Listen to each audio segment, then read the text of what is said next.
up, everybody? This is a little segment called the Weekly Dial-In. I'm going to go through a different coffee every week, dial it in on the espresso machine, and kind of walk you through the process of how I do that. Show you why I'm making certain decisions and kind of let you know how I am approaching this from a recipe standpoint.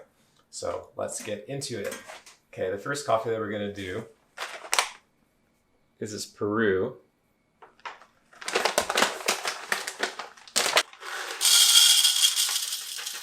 So it's super important to have a recipe that you can kind of go to, whether this is a recipe from a roaster that you've really enjoyed, just basically anything that you've been able to repeat consistently. Now I've got a couple videos where I go over how to do that and how to kind of build up a recipe, and I'll link those up here. But for right now, I'm going to go with my recipe that I like using here, which is about 18 grams in, 35 grams out, and about 40 seconds or so with a little bit of pre-infusion.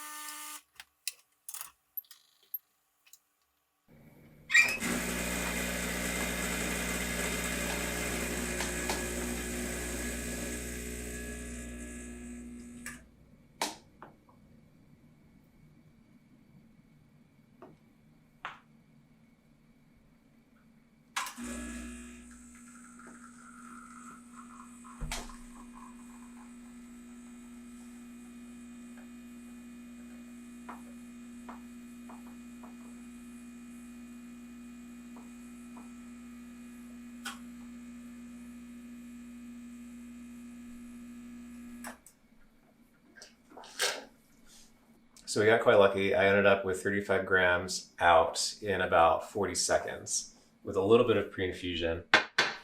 And I'll do an episode pretty soon on how pre-infusion works on this machine, or at least how I do it. There's a couple ways you can approach it. Some ways work better than others, but let's get into this. I'm using a bigger cup than like a little tiny espresso demi-tasse because you can get your nose in there. Smell a little bit better. Smell is a lot of what you taste, so it's important that you're able to get a lot of sensory information that way. Just having a tiny little opening up here just really kind of constricts that.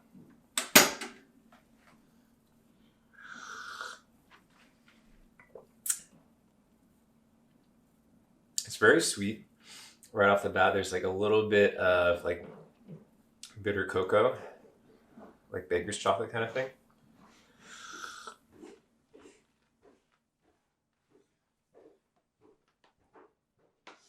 Okay, so one of the luxuries of doing espresso at home is, one, you're doing espresso at home, that's pretty rad. But two, you have lots of time. In a cafe, you kind of have to move and really budget your time. You can only really have a few minutes to dial in the morning.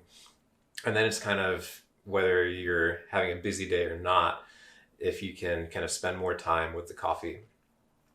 So sitting here drinking this for a couple minutes, very slowly sipping on it, there's still a bit left. I don't know if you can, I'm going to spill this. Never mind. As it cools, that like chocolatiness is still there, and it's pretty tasty, but it's a little overwhelming.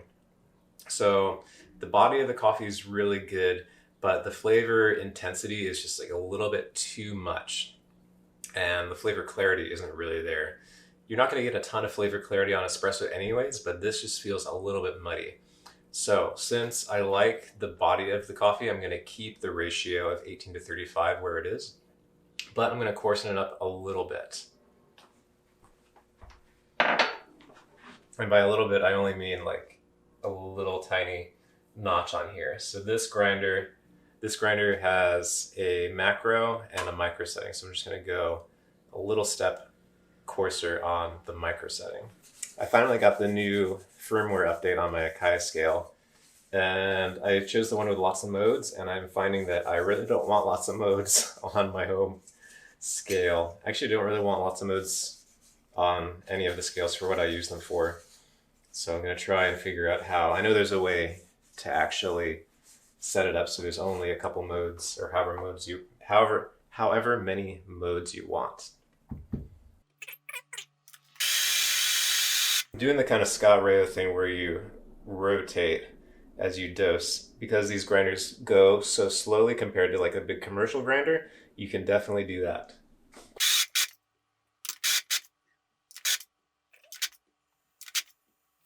So it's just a little mound right in the middle. Gonna go a little north, south, east, west, and then tap to bring everything down so it's nice and relatively level. It doesn't have to be perfect, but if you have one of those dosing tools, it definitely helps to be perfect. But I wouldn't get too hung up about it if you're just doing it by hand.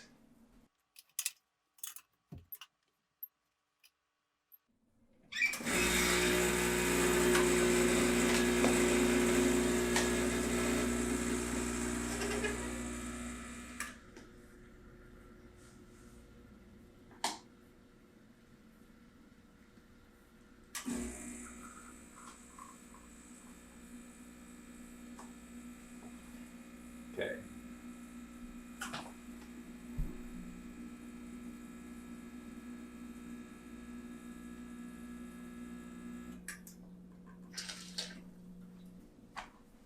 All right, so that finished in 32 seconds.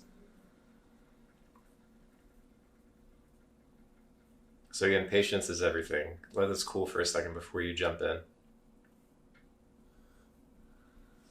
Okay, and then take that hashtag first sip.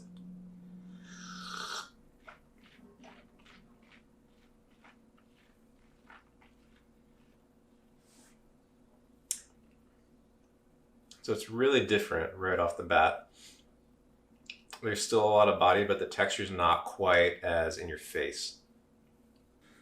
My initial thought is that I want to split the difference in between the two, but I want to wait for this to cool. So I'm gonna pause, let this cool for another second, and then come back.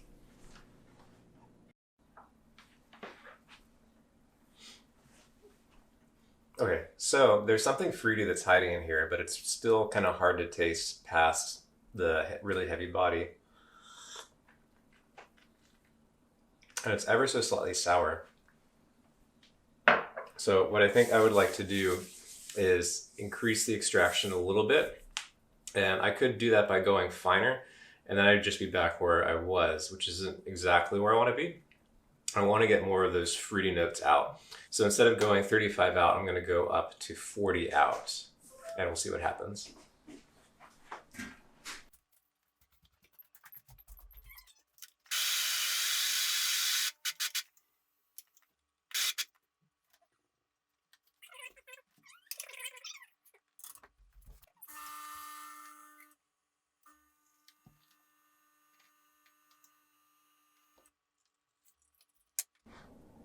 Okay, so it's actually around to 45 out. But it smells really good. That was about 35 seconds. Okay, so 18 grams in and 45 grams out in about 35 seconds is the nice balance point for this coffee, at least on this machine. Now, all of these espressos were very drinkable and delicious, but this was just going like a little bit further to get the most out of this coffee.